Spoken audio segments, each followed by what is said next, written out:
प्यारे बच्चों, मैंने जो आज आपको सेकंड प्रॉब्लम दी है वो पिछले कल का होमवर्क है।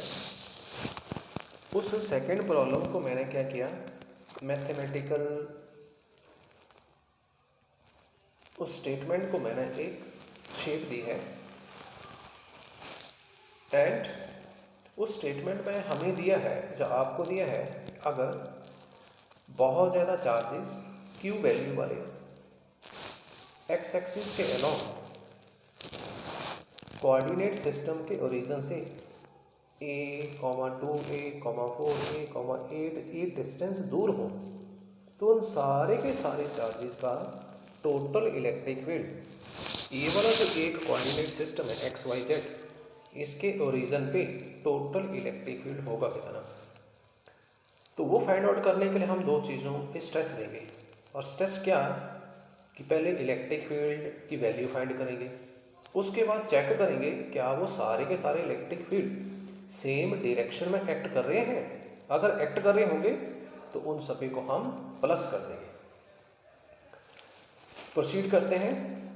ए चार्ज का पहले इलेक्ट्रिक फील्ड मार्क करेंगे और वो डायग्राम है ई ए लिया, और वो इलेक्ट्रिक फील्ड होगा कितना, ए पॉइंट वाला चार्ज ओवर 4 पाई एप्सिलॉन 0 ए पॉइंट से ओ की डिस्टेंस, दैट इज ओ ए, इसका स्क्वायर।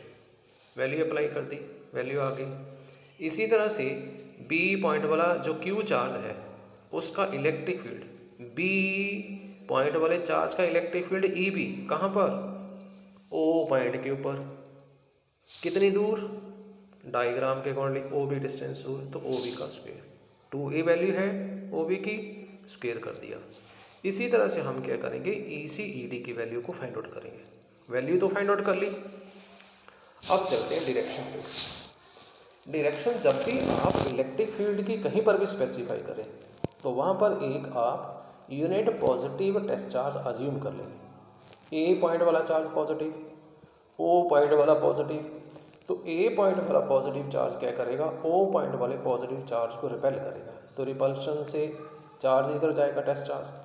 जिस डायरेक्शन में टेस्ट चार्ज आता है उस डायरेक्शन में होती है electric field, provided movement straight line में होनी चाहिए। तो मूवमेंट ये स्ट्रेट लाइन में हो रही है, so that's why A point वाला इलेक्ट्रिक फील्ड ओ पॉइंट पे along negative X axis act करेगा।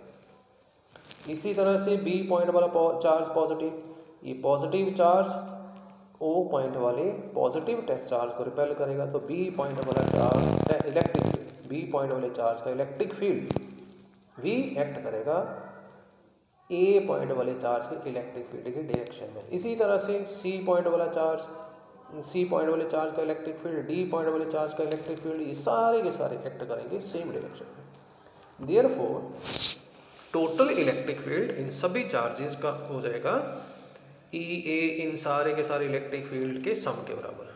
तो मैंने जो कॉमन हो सकता था पहले ही कॉमन ले लिया स्टेप को रिड्यूस करने के लिए।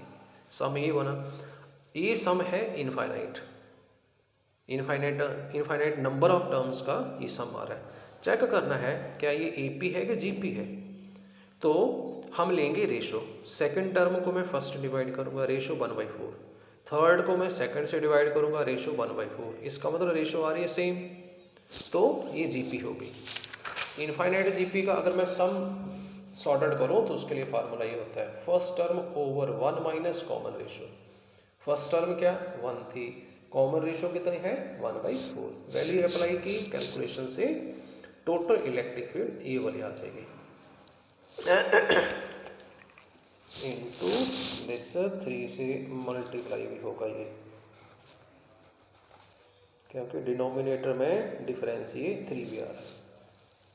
और ये सारे का सारे इलेक्ट्रिक फील्ड कौन सी डायरेक्शन में एक्ट करेंगे, along negative X axis. Thank you.